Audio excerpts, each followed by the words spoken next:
Hello students, good morning. आज के इस वीडियो में हम डिस्कस करेंगे solution of higher order differential equation. As you know very well, in this solution of this type of differential equation there are two parts. One is CF, that means complementary function, and second part of solution is particular integral, which is said to be here PI. So we take a particular example by taking a differential equation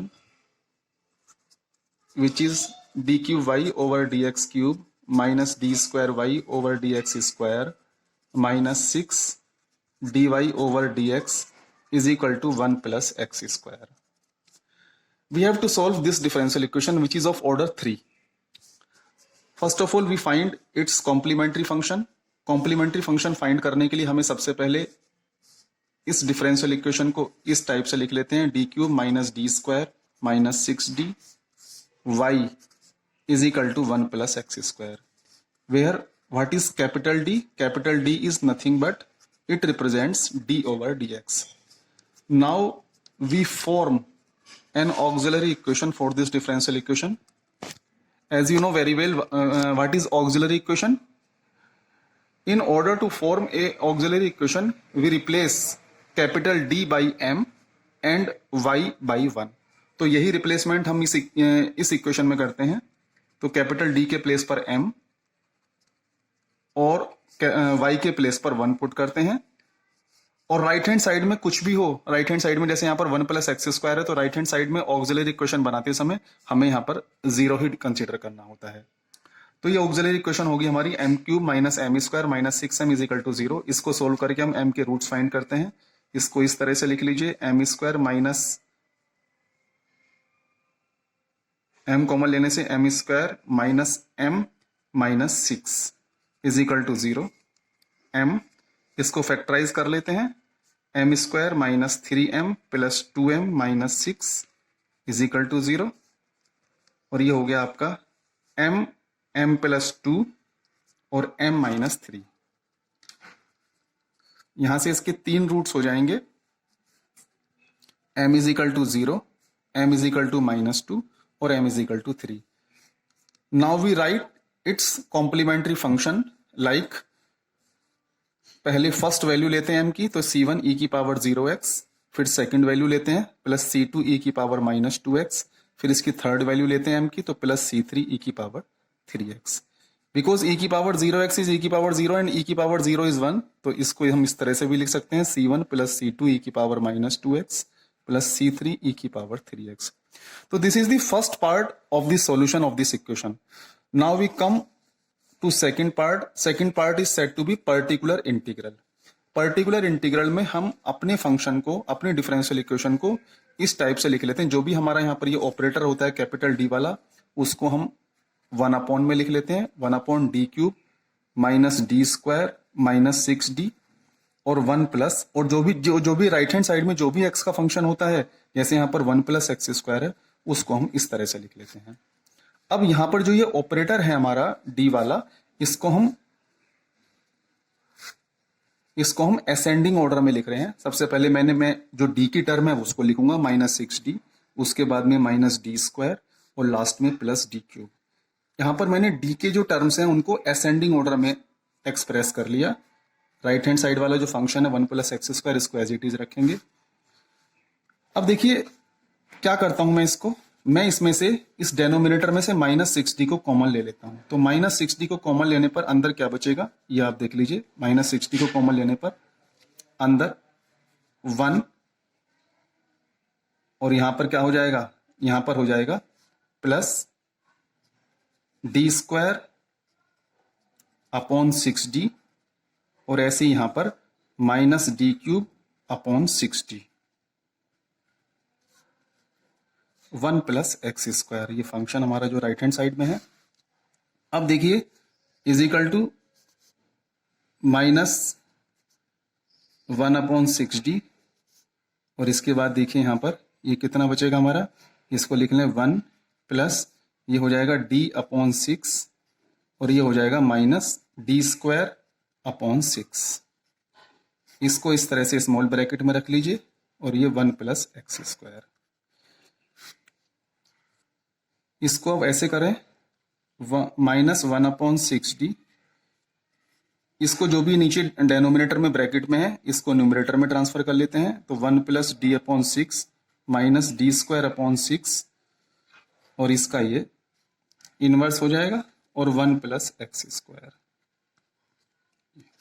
ठीक है, अब ये जो term है इसमें हम binomial expansion use कर लेंगे। इसको हम बाइनोमियल एक्सपेंशन से, जैसे आप लोगों ने देखा होगा, मैं यहां लिख देता हूं 1 प्लस एक्स इनवर्स को अगर मैं बाइनोमियल एक्सपेंशन से एक्सपेंड करता हूं तो इसका एक्सपेंशन होता है 1 minus x plus x square minus x cube. इस तरह से अल्टरनेटली पॉजिटिव नेगेटिव टर्म आती चली जाती है। ठीक है, अब इसी तरह से मैं इसको यहां पर मेंशन करूंगा आगे। देखिए आगे इसका ये आगे हो जाएगा, मैं इसको यहां पर कॉपी कर लेता हूं, -1/60 और ये है हमारा 1 प्लस d/6 और माइनस d²/6 इसका इनवर्स और 1 प्लस एक्स स्क्वायर। अब मैं इसको बाइनोमियल से एक्सपेंड करता हूं। बाइनोमियल से एक्सपेंड करिए तो हो जाएगा -1/6d 1 माइनस d/6 और प्लस d²/6। इसके आगे भी बहुत सारी टर्म आएंगी, जैसे आप देखें, जैसे ये 1 माइनस, इसको आप ऐसे लिखें, अगर आप इसको ऐसे भी कर सकते हैं, जैसे मैंने पीछे बताया था आपको यहां पर ये कि टर्म अल्टरनेटली पॉजिटिव नेगेटिव आती हैं। तो पहली टर्म नेगेटिव आएगी तो दूसरी टर्म भी आएगी, फिर दूसरी टर्म में क्या आएगा d/6 और माइनस d²/6 और इसका होल स्क्वायर, और इसी तरीके से फिर क्यूब वगैरह आते चले जाएंगे, आगे माइनस में टर्म आएगी और लास्ट में 1 प्लस एक्स स्क्वायर हमें रखना पड़ेगा। अब इसको -1/6d, इसको देख लीजिए सोल्व करके, ये हो जाएगा हमारा 1 माइनस d/6। अब देखिए d² का ये प्लस d²/6 है। अब यहां से देखिए इसको जब हम होल स्क्वायर को ओपन करेंगे तो a माइनस बी के होल स्क्वायर से एक टर्म यहां से क्या मिलेगी, जब हम इस फर्स्ट टर्म को ओपन करेंगे फर्स्ट टर्म इसकी d²/36 मिलेगा, तो उसको d²/36 को ले लीजिए और दूसरी टर्म क्या मिलेगी d⁴। फिर जब मैं ट्वाइस वाली टर्म लूंगा तो वो मिलेगी d³ की। देखिए मुझे जो टर्म लेनी है वो d² तक की टर्म लेनी है, क्यों? क्योंकि जो बाहर रखा हुआ है उसमें जो वेरिएबल आ रखा है वो x² तक का आ रखा है। तो अगर मैं d² करता हूं x² का, d² का मतलब differentiation with respect to x, तो मैं 1 टाइम करूंगा तो 2x आ जाएगा, दूसरी बार करूंगा तो 2 आ जाएगा, लेकिन अगर जब मैं इसका d³ करूंगा तो मुझे 0 मिल जाएगा।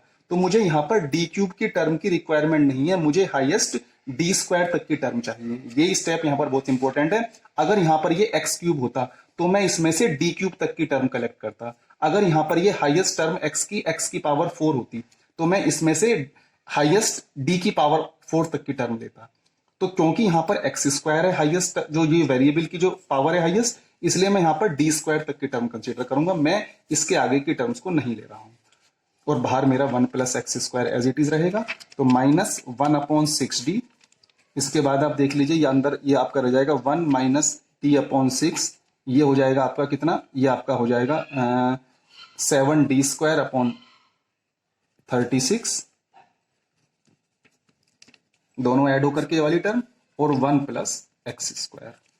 बस -1/6d को अभी ऐसे ही रहने दीजिए।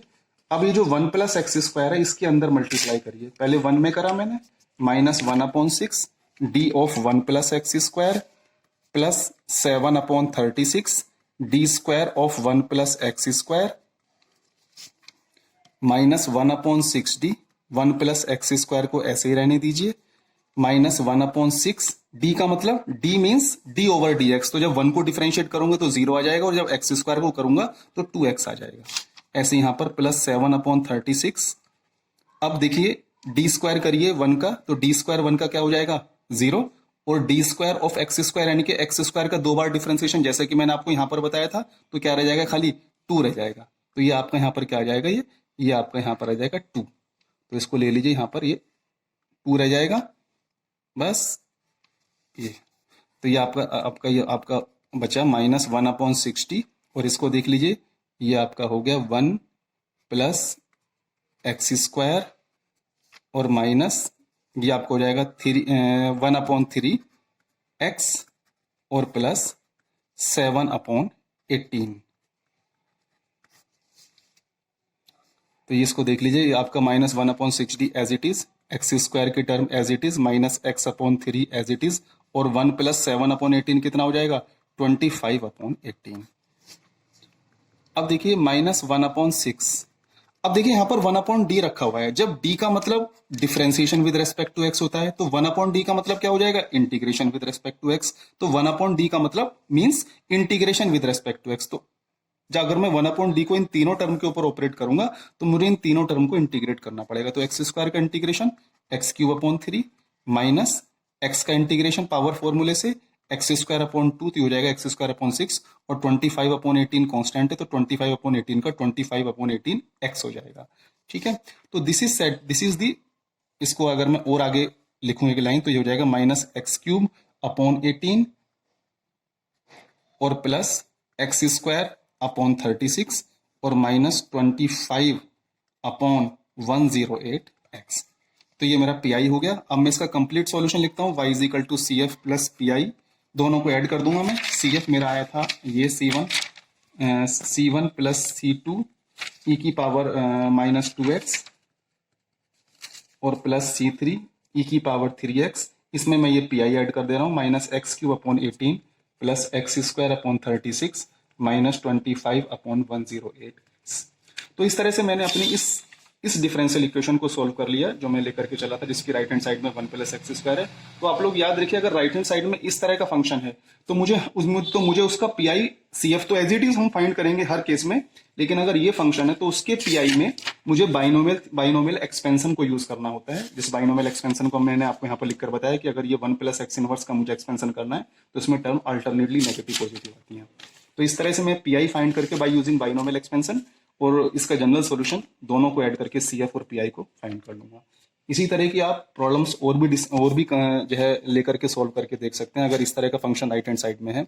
जब मैं नेक्स्ट वीडियो में हम डिस्कस करेंगे इसी के और डिफरेंट मेथड्स हैं जब राइट हैंड साइड में और डिफरेंट टाइप का फंक्शन होता है। Thank you.